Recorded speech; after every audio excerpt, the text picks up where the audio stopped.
कहने को कुछ भी नहीं है सरस्वती जी। यह ब्राह्मण की बेटी है। आप चमार युवक हैं। ब्राह्मणत्व का नाश होने का डर है। शादी को ना होने देकर प्रेम में दरार डालने का प्रयत्न करना इस व्यक्ति का संकल्प है। इसलिए अदृश्यवाणियाँ टूट पड़ी है। मैंने कहा, मेरी सलाह नहीं सुनोगे? उन्होंने दोहराया। कहिए। मैंने कहा, तुम्हें नौकरी नहीं मिलेगी और तुम 6-7 साल तक स्थिर नहीं हो सकोगे। तुम लोगों की शादी नहीं होगी और तुम अपने 45वें साल मर जाओगे। यह सब सुन सरस्वती ने रोना शुरू किया। मुझे गुस्सा आ गया। बेचारा वृद्ध है, क्या कहा जाए। मुझे भय हो आया। क्या मैं उतनी जल्दी मर जाऊंगा? क्या वास्तव में उसमें अदृश्य शक्ति का आवाहन हुआ है? मेरे तंदुरुस्त ठीक है ना?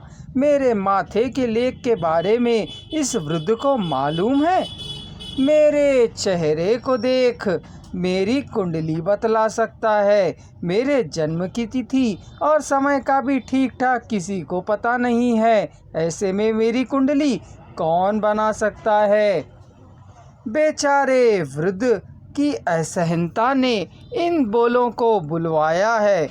वह मुझे स्पष्ट रूप से पता है, फिर भी ना जाने क्यों मुझे अज्ञात भय ने घेर लिया। विजयवाड़ा में रेल रुकी। रेल से उतरते हुए वृद्ध नीचे गिर पड़ा। पत्नी रो रही थी। पैर में मोच आ गई है। वृद्ध ने कहा। मैंने उठकर उसे खड़ा किया। खड़े नहीं हो पा रहे थे। बेंच पर लिटाया। कुली को बुलवाकर ट्रॉली पर इसे बाहर ले जाओ कहा। कोई चिंता की बात नहीं है, अस्पताल को चला जाऊंगा, छुट्टी लेता हूँ कहते हुए चल दिए। उसने जो श्राप दिया था उसके भार से वह टूट गया। अब स्वास्थ्य में सुधार नहीं होगा। बुढ़ापा है, पैर की हड्डी जुड़ेगी नहीं, जीवन भर अपाहिज बना रहेगा। बेचारा बुजुर्ग है, इस उम्र में भी इतना असहन क्यों? उस व्यक्ति की गलती नहीं है। अकारण ही मैं सर्वोच्च मानव हूँ, यह समझना गलत बात है। कर ही क्या सकते हैं? यह है हमारे जीवन। बेचारी, इस बुढ़ापे में वह उसकी क्या सेवा कर सकती है? उसकी बात में द्रोह करने का भाव न रहा होता तो यह दुर्घटना नहीं घटी होती। गुंटूर जाने की रेलगाड़ी आ गई। रेल से उतरकर वह अपने घर वालों के यहाँ चली गई। मुझे तेनाली जाने वाली रेलगाड़ी को पकड़कर वे जंडला में उतरकर माँ से भेंट करनी है। अपनी माँ को देखना है। पता नहीं कैसे होगी अम्मा। रेलगाड़ी के रुकते ही अम्मा स्टेशन में दिखाई दी। माँ स्वस्थ दिख रही थी। माँ को देखते ही रोना आ गया। मैं रोते हुए ही गाड़ी से उतर पड़ा। 4 लोगों ने मेरे 4 सामानों को उठा लिया। रेल की पटरी पार करते ही हमारा घर था। अम्मा का मुख प्रशांत था।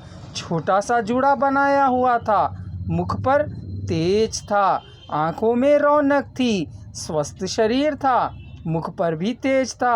आंखों में भी रौनक थी। स्वस्थ शरीर भी था। उसका रूप चैतन्यवान था।